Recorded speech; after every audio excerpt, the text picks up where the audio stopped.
انسان اللہ کی پناہ میں چلا جائے، اس کو تعویذ کہا جاتا ہے۔ تعویذ کا لفظ یہ قرآن و حدیث کی اصطلاح ہے۔ تعویذ کا لفظ سمجھ لیں کہ قرآن میں بھی استعمال ہوا ہے، قل اعوذ برب الناس، قل اعوذ برب الفلق، اعوذ باللہ من الشیطان الرجیم، ٹھیک ہے نا۔ تو یہ تعوذ، اعوذ، تعویذ یہ سارا ایک ہی ہے، مختلف صیغے ہیں، مفہوم اس کا پناہ ہے، پناہ میں آنا۔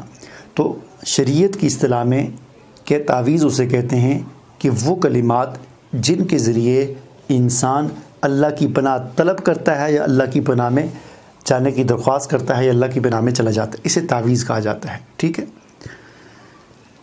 اب یہاں پر نوٹ کرنے والی بات یہ ہے اور سمجھنے والی بات یہ ہے اور یاد رکھنے والی بات یہ ہے کہ تعویذ یعنی اعوذ و تعوذ یہ اصطلاح اسلام کی اصطلاح ہے، قرآن و حدیث کی اصطلاح ہے، اور قرآن و حدیث نے ہمیں جو تعویذ کے حوالے سے جو رہنمائی دی ہے وہ یہ ہے کہ ہم تعویذ پڑھیں، یعنی تعوذ اور کے کلمات جو ہیں ان کو پڑھ کر اللہ کی پناہ میں جائیں، ٹھیک ہے نا۔ قرآن ہمیں حکم دیتا ہے کہ اعوذ باللہ من الشیطان الرجیم یہ پڑھو۔ قرآن ہمیں یہ نہیں کہتا کہ اعوذ باللہ من الشیطان الرجیم کو لکھ کر بازو پہ باندھو یا گلے پہ باندھو یا پیٹ پہ باندھو یا ران پہ باندھو، اس طرح کی کوئی تعلیم ہمیں نہیں ملتی۔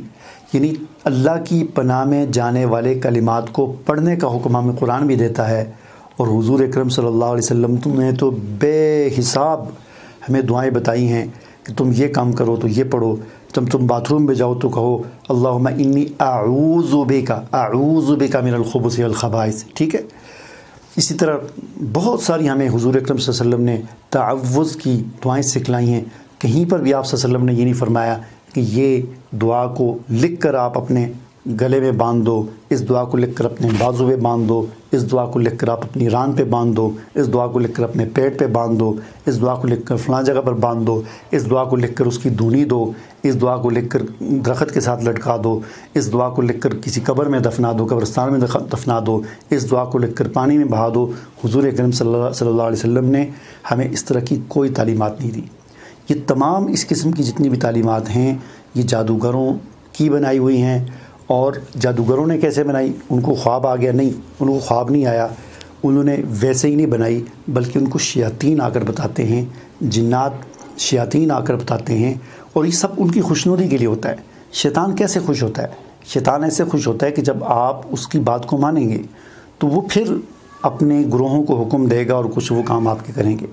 جس طرح ایک رحمان ہے، اللہ رب العزت کی ذات ہے، اور اللہ رب العزت کے بھی لشکر ہیں فرشتوں کی صورت میں اور اللہ کی مخلوقات کی صورت میں، اس طرح شیاطین کے بھی، شیطان ابلیس جو ہے اس کی جو کنبہ ہے اس کی بھی اپنی فوج ہے، لشکر ہے، تو اس سے اگر کام لینا ہو تو پھر اس کو خوش کرنا پڑتا ہے، ٹھیک ہے نا، اور اس کو خوش کرنے کے لیے وہ کام کرنے پڑتے ہیں جو وہ کہتا ہے۔ تو یہ ساری چیزیں عام طور پر شیاطین کی سکھائی ہوئی ہوتی ہیں کہ آپ یوں کریں، یوں کریں، یوں کریں۔ جتنے بھی عملیات کی دنیا میں یہ عملیات ہوتے ہیں اکثر اس طرح کے ہیں۔ حضور اکرم صلی اللہ علیہ وسلم سے ہمیں اس قسم کی کوئی تعلیمات نہیں ملتی۔ ہمارے لیے ہدایت کا ذریعہ قرآن ہے، ہمارے لیے ہدایت کا ذریعہ حضور اکرم صلی اللہ علیہ وسلم کی حدیث، آپ کی سنت، آپ کی سیرت ہے۔ ہمارے لیے ہدایت حاصل کرنے کا ذریعہ صحابہ اکرام رضوان اللہ تعالیٰ علیہم اجمعین کی سیرت، ان کی زندگی، ان کی عملی زندگی ہمارے سامنے ہے۔ کوئی بھی کام کرنے سے پہلے ہم یہ دیکھیں کہ آیا قرآن و حدیث، قرآن و سنت اور صحابہ اکرام رضوان اللہ تعالیٰ علیہم اجمعین کی زندگیوں سے، ان کے عمل سے ہمیں اس چیز کا کوئی ثبوت ملتا ہے یا نہیں ملتا۔ عملیات کی دنیا میں جتنے کام ہوتے ہیں ان میں اکثر یہ ایسے ہیں جن کا نہ سر ہوتا ہے نہ پاؤں ہوتا ہے، ان کا کوئی ثبوت نہیں ہوتا سوائے اس کے کہ جی یہ فلاں کتاب میں لکھا ہوا ہے۔ اس کتاب میں جا کے دیکھیں تو اس میں کوئی حوالہ نہیں ہوگا، یا اس نے آگے کسی دوسری کتاب کا حوالہ دیا ہوگا جو اسی طرح کی کتاب ہوگی، ٹھیک ہے نا۔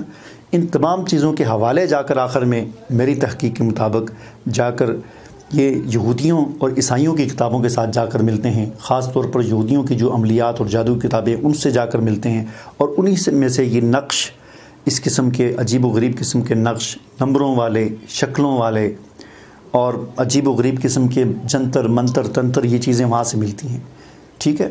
جنتر کہتے ہیں لکھنے والی چیز کو، ٹھیک ہے نا، یعنی جنتری جس سے ہے، یہ تعویذات نقش جو ہوتے ہیں ان کو جنتر کہا جاتا ہے. یہ اصل میں جادوگروں کی اصطلاح ہے, ٹھیک ہے. اور منتر کہتے ہیں پڑھنے والی چیز کو. ہم جو چیز پڑھتے ہیں یعنی حضور اکرم صلی اللہ علیہ وسلم نے یا قرآن نے ہمیں جو کچھ سکھایا, اللہ کے رسول نے جو کچھ سکھایا ہے, اس کو ہم دعا کہتے ہیں, جبکہ جادوگروں کی اصطلاح میں اس کو منتر کہا جاتا ہے, ٹھیک ہے نا. پڑھنے والی چیز کو منتر, لکھنے والی چیز کو جنتر کہا جاتا ہے, اور کرنے والی جو چیز ہوتی ہے اس کو تنتر کہا جاتا ہے. جیسے بکرا لاؤ, اس بکرے کے ساتھ ہم نے اس کو تعویذ کھلا کے ہم نے ذبح کر دینا ہے, یا فلاں کام کرو, یہ کرو, اس کو ادھر جا کے دفنا دو, باندھ دو. یعنی جو کرنے والے کام ہوتے ہیں, ہانڈی والا عمل, فلاں والا عمل, فلاں والا عمل, تو یہ کرنے والے کاموں کو تنتر کہا جاتا ہے, پڑھنے والے عملوں کو منتر کہا جاتا ہے, لکھنے والے عملوں کو جنتر کہا جاتا ہے. یہ جادوگروں کی اصطلاحات ہیں. ہماری اس قسم کی اسلام نے ہمیں کوئی نہیں. ہم جو پڑھتے ہیں اس کو تعوذ کہا جاتا ہے, اس کو تسمیہ کہا جاتا ہے, اس کو مسنون اذکار کہا جاتا ہے, ان کو دعائیں کہا جاتا ہے, ٹھیک ہے نا.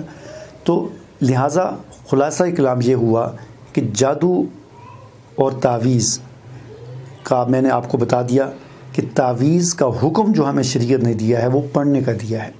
قرآن و حدیث میں تعویذات کو لکھنے کا حکم ہمیں نہیں ملتا, ٹھیک ہے نا. لہذا تعویذات کو پڑھا کریں. انہیں اس بات کو یہ بڑا آسان کام ڈھونڈا ہوا ہے لوگوں نے, اصل میں خود اپنے لیے یہ ان لوگوں کو, عاملوں کو بھی لوگوں نے ہی خراب کیا ہے کہ جب کوئی عامل ہوتا ہے وہ کسی کو بتاتا ہے کہ بھائی آپ یہ پڑھیں, لوگ پڑھتے نہیں, کہتے نہیں جی حضرت جی آپ کچھ لکھ کے دے دیں, یعنی ہمیں کچھ پڑھنا نہ پڑے, بس ادھر پڑھا ہوا ہو, ہم اپنے دکان چلاتے رہیں, کام کرتے رہیں, ہمیں جو ہے نہ پڑھنا پڑے. تو اس سے پھر وہ لکھ کر دینے والا رواج جو ہے وہ شروع ہو گیا, ٹھیک ہے نا. لہٰذا ان چیزوں سے اپنے آپ کو بچائیں. مجھے امید ہے کہ جو بات میں آپ کو سمجھانا چاہتا تھا وہ آپ کو سمجھ آ گئی ہوں. مجھے اجازت دیجیے. اللہ حافظ.